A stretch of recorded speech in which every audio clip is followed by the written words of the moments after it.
విద్యారంగ పరిరక్షణ బలోపేతం కార్పొరేట్ విద్యా వ్యాపారానికి ప్రత్యేకంగా జూలై 23న రాష్ట్రవ్యాప్త విద్యా సంస్థల బంద్ను నిర్వహిస్తున్నట్లు ఎస్ఎఫ్ఐ రాష్ట్ర ఉపాధ్యక్షులు అన్నమూల కిరణ్ తెలిపారు.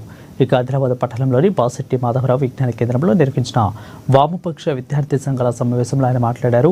కేంద్ర రాష్ట్ర ప్రభుత్వాలు అవలంబిస్తున్న విద్యా వ్యతిరేక విధానాలను నిరసిస్తూ ఈ బంద్ చేపడుతున్నట్లు తెలిపారు. ఇక విద్యా వ్యాపారానికి కార్పొరేటీకరణ, కషాయీకరణ అనుమతించేలా తీసుకొచ్చిన జాతీయ నూతన విద్యా విధానాన్ని వెంటనే రద్దు చేయాలని డిమాండ్ చేశారు.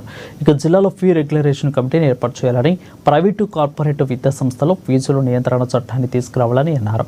గత 4 సంవత్సరాలుగా చెల్లించకుండా పెండింగ్లో ఉన్న స్కాలర్షిప్ ఫీజు రింబర్స్మెంట్లను వెంటనే విడుదల చేయాలని అన్నారు.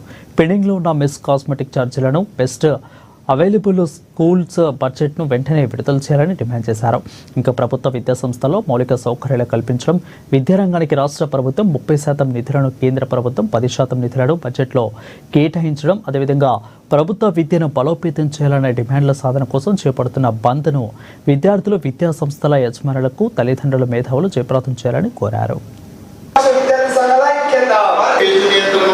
జూలై 23న రాష్ట్ర వ్యాప్తంగా వామపక్ష విద్యార్థి సంఘాల ఆధ్వర్యంలో విద్యా సంస్థల బంద్కు పిలుపునిస్తా ఉన్నాం.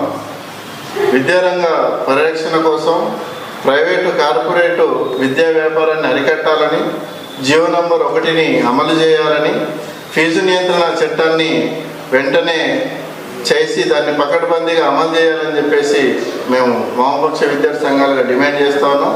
గత 4 సంవత్సరాలుగా జూనియర్ కళాశాలలు, అదేవిధంగా డిగ్రీ కళాశాలలో చదువుకుంటున్న విద్యార్థులకు పెండింగ్లో ఉన్న స్కాలర్షిప్, ఫీజు రియంబర్స్మెంట్లను రాష్ట్ర ప్రభుత్వం వెంటనే విడుదల చేయాలి.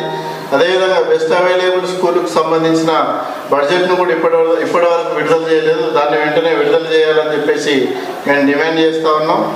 ఓవరాల్గా ఏదైతే విద్యా వ్యవస్థను నిర్వీర్యం చేసే రాష్ట్ర, కేంద్ర ప్రభుత్వాల విధానాలు ఉన్నాయో ఆ విధానాలను నిరసిస్తూ జూలై 23న మేము విద్యా సంస్థల బంద్కు పిలుపునిస్తా ఉన్నాం. ప్రభుత్వ విద్యారంగ పరిరక్షణకై విద్యా వ్యాపారాన్ని అరికట్టడం కోసం జరుగుతున్న ఈ బంద్ను విద్యా సంస్థల యజమానులు, విద్యార్థులు, తల్లిదండ్రులు, ప్రజలు, మేధావులు జయప్రదం చేయాలని చెప్పేసి మేము వామపక్ష విద్యార్థి సంఘాలుగా విజ్ఞప్తి చేస్తా ఉన్నాం. జూలై 23న